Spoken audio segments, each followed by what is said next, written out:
Hello and welcome to this episode of WN Stuff. I'm your host, WN. Today we're going to be reacting, finally, to the new and Beyond from Inktank that has just dropped. I've been a little bit incapacitated at the moment with life happening, and my dad got out of pretty serious surgery and stuff like that, so that's had a lot of my attention, so I haven't really been able to make content. A bit of a break here, so we're going to watch and enjoy and relax together a little bit of this and Beyond.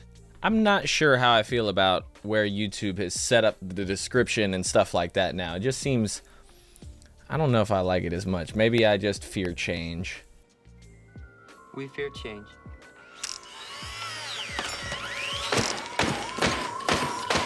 Today we adventure into the ages of orbit, a solar system notable for 3 speedy species. Well, I am a big fan of speedsters, so I can't wait to jump into this episode. Before we get into it, I am an artist, a little bit different artist, but I do make musical type of art, if you'll... No point to fight now, specking lights all around, and the distance now, I am inbound. What's this all about? I just want to find peace of mind. I don't want to lose peace of mind. I've been a little bit more comfortable with telling people about my music these days. I feel like that's a barrier that you kind of have to push through about being like, am I being too much? Am I being pushy? Am I, being whatever? And you just have to do it. If it's something that you really feel strongly about, that you're passionate about, then you just kind of have to keep telling people about it. And then the people that love and care for you also care for your passions and will help support you. Check that out if you want. And without further ado, let's get into this review. I am Speed. 3, 2, 1. Good evening, Extranet. Oh, I got Horus and Taurus over here, too. I am the first of the new R300 Orion IT Systems Model V01, the Hovering Observational Reconnaissance Assistant Squid. But to make things easier, you can call me Horus. Today, we'll be exploring the strange speedy system of the Ages Orbit, home to the universe's fastest frenzy of time-dilated species. Our focus will be on the most populated planets, home to the Kinocelrins, the Citricaya, and the genus Lepus. Please keep all appendages inside the portal at all times, and remember, speed limits are suggestions, not requirements. Especially not around here. Time to jump in. To and Beyond. Ooh. That's cool.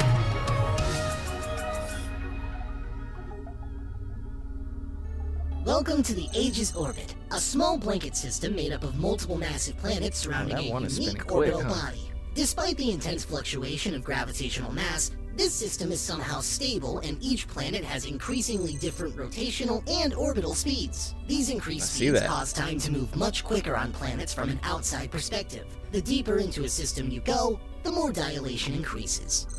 Okay.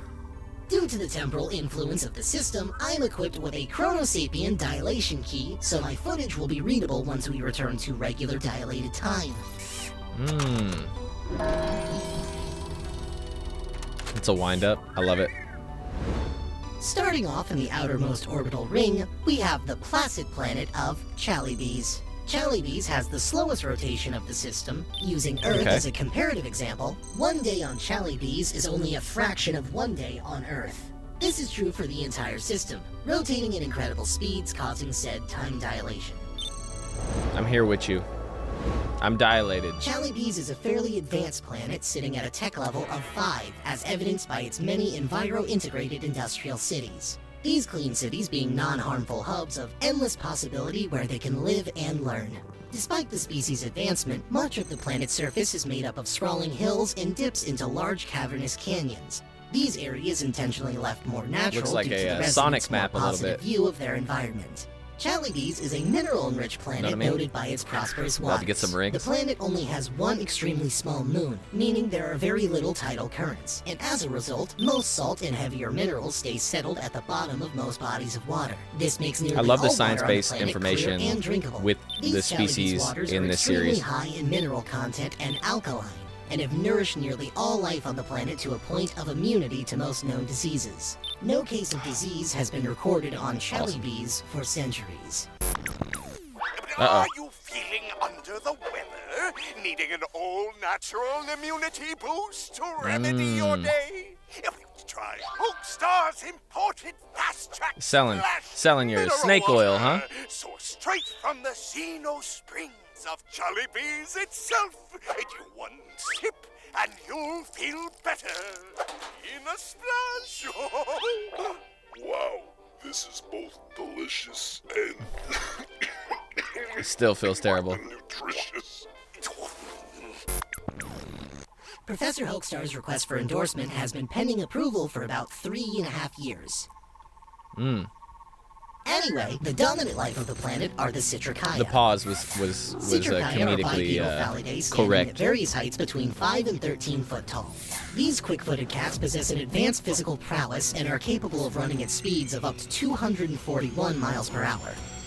Jellybees has a heavy gravity, meaning that their quick sprint is accelerated on lower gravity worlds, this bumping their speed up, making them a blur of fur. So, when Citricaya are off-world, they are even faster than they are on their home planet.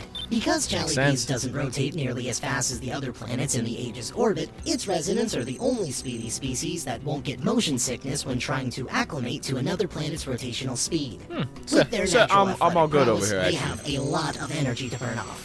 Most Citricaya handle this by racing, sliding, and parkouring through the wobbly hills and caverns of their world. Many also partake in recreational hunting. Animals of the planet, like the rootfish, recognize the Citricaya's speed and intentionally reside in deeper This is caverns so well and done. cave systems of the planet to avoid them. Look at all the work But put thanks into to their it. immense strength, cavern walls won't stop the Citricaya. Equipped with amazing senses, hunting these caves is even easier than the surface.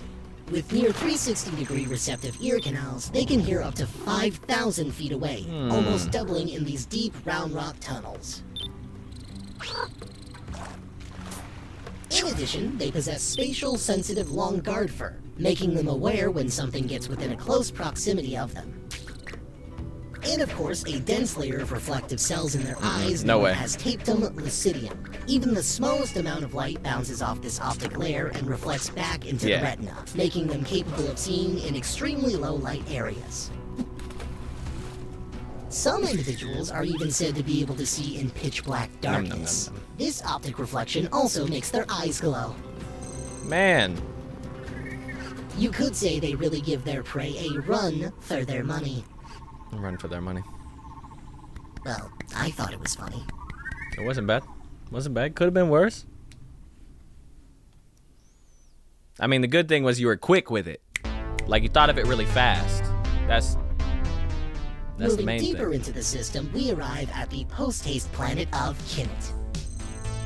Like Jellybees, Kinnet's time dilation is far more extreme compared to other systems. From their planetary perspective, a day on Kinnet still feels the same as a day on Earth. But Kinnet's Okay. time dilation is so intense that entire lifespans on Kinnet can be compressed into just a few weeks compared to Earth.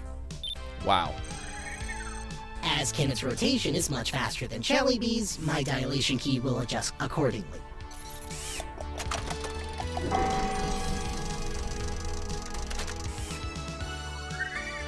Oh.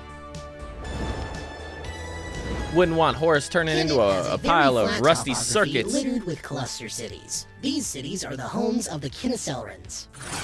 Kinnecelrans are bipedal dromaeosaurids standing between 3 and 7 foot tall.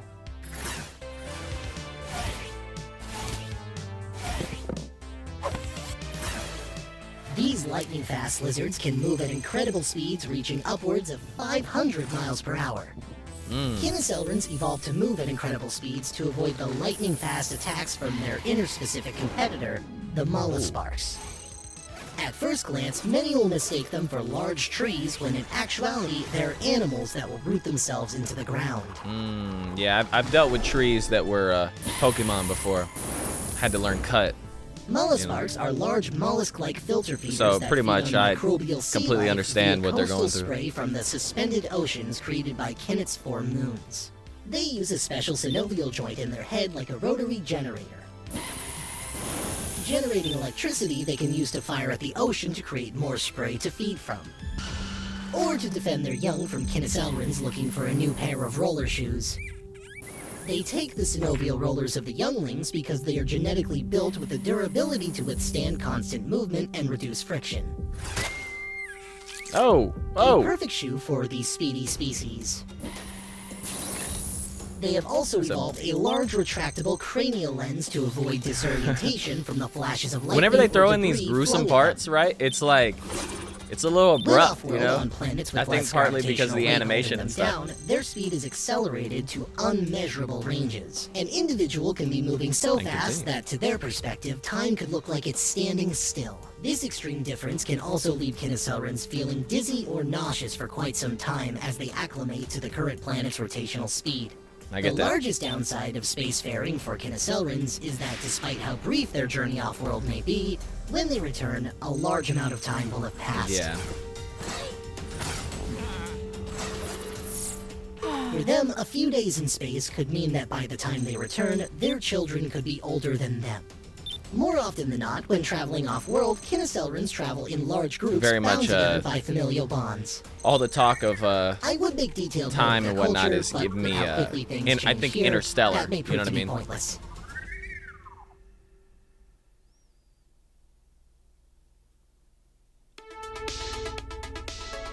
Arriving at our final stop of the Age's orbit, we have the paradoxical planet of Polytempus.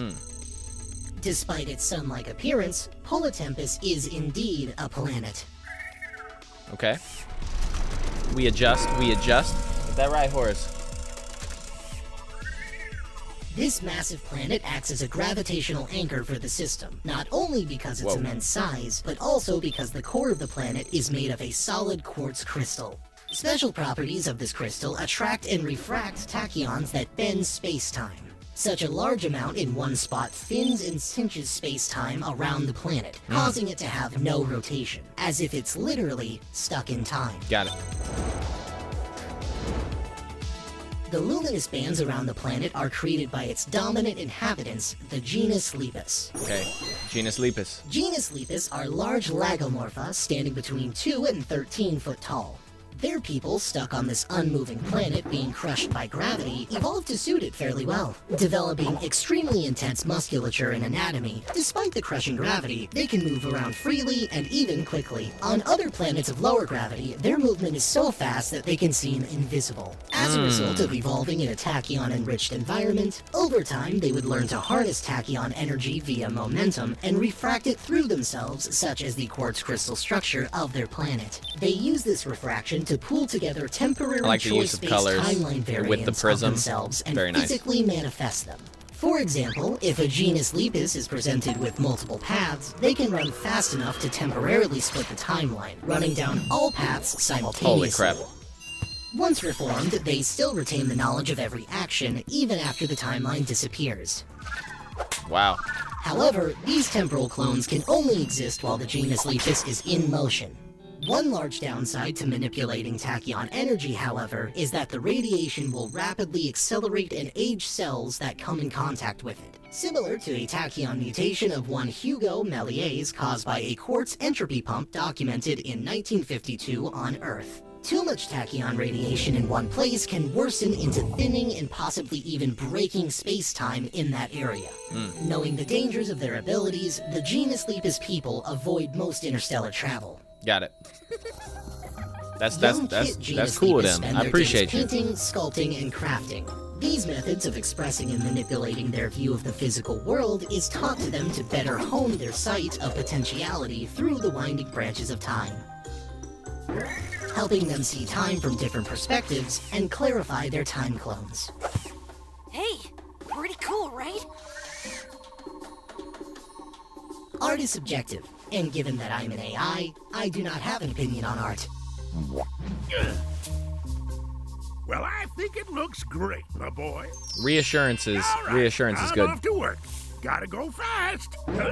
Gotta go fast. Most adult genus Lepus spend their days running and leaping through the planet's atmosphere, rocketing around so fast that they look like shooting stars. The uncountable speed streaks are what give Polytempus its star-like appearance. Because it. their planet is a literal weight in space-time, to avoid it tearing through, they use opposing forced momentum from their running to create an artificial rotation to lessen Polytempus's grip on space-time.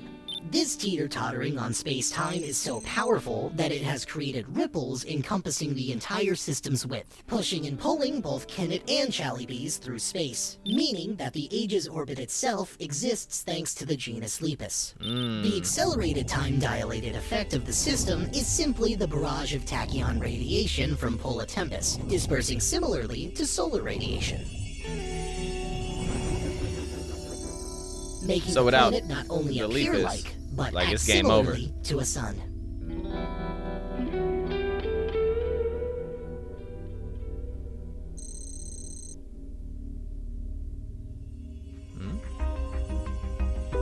The Aegis orbit, an energetic place to live for sure, but thankfully we were just visiting. Make sure to plunge If I back know into the anything void about with me anything, sometime and join there's me on something another extra gonna happen. extraterrestrial exploration. This is Horace, signing out. Hold on. Nah. And that is a wrap. There we go. Great first recon. I can't wait to show Blue Kitchen Driva. Now, just a portal out of here. Hello? You can't portal in here. Thin space, remember? Young child, I am advanced Galvan technology and am equipped with a Chronosapien dilation key, specifically to portal here. I believe I'll be fine. I think I'll be fine. Thank you very much. Huh? Uh-oh. Oh no.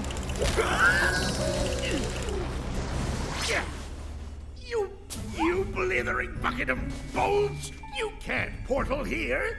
I tried to tell him. Try to tell him. So, You forgot to install the temple extraction lock that goes with the key, didn't you? No, I didn't. Then what's that bronze tech cube with the lock on the side of it sitting under your smoothie? Shit. Without that extractor, the R300 won't be able to return to the same temporal fold as it left. There's no the telling amount where of he could end animation up. is crazy. He could be lost to time! Ooh, that's He'll nice. probably be fine. He's got to return home eventually. Let's just program the next set of units. Fine. Let's send one to, I don't know, Pripatos? That's too dangerous for living plumbers. By the way, did you hear it call itself Horus? I thought you programmed it to do that.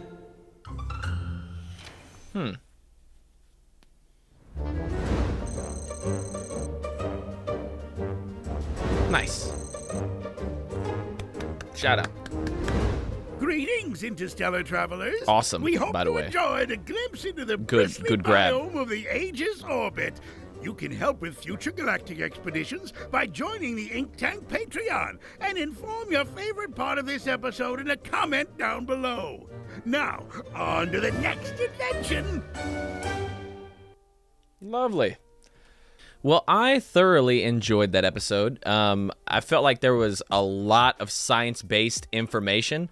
Anything that has to do with speed, space, and time, I'm there for it. Interstellar, like I said, is one of my favorite movies ever. So whenever they're talking about leaving and coming back, and then their relatives or their significant others being older than them, I'm like, I'm here for this. Also, just love traveling around with Horus. And this is Taurus, in case you guys haven't gotten like a close look at Taurus. Taurus is sick. Also, I have one of those legs shirts. OR Ash got me a leg shirt. Very nice for like my birthday. Only problem is I've been wearing it so much that it's dirty. So it didn't make its appearance in the And Beyond episode. But I love that. If you like that or this or any of this, leave a like. If you dislike that, I disagree. But if you dislike me, totally get it. Be sure to leave a dislike. And until next time, go and beyond. You know what I'm saying? We'll see you in the next one.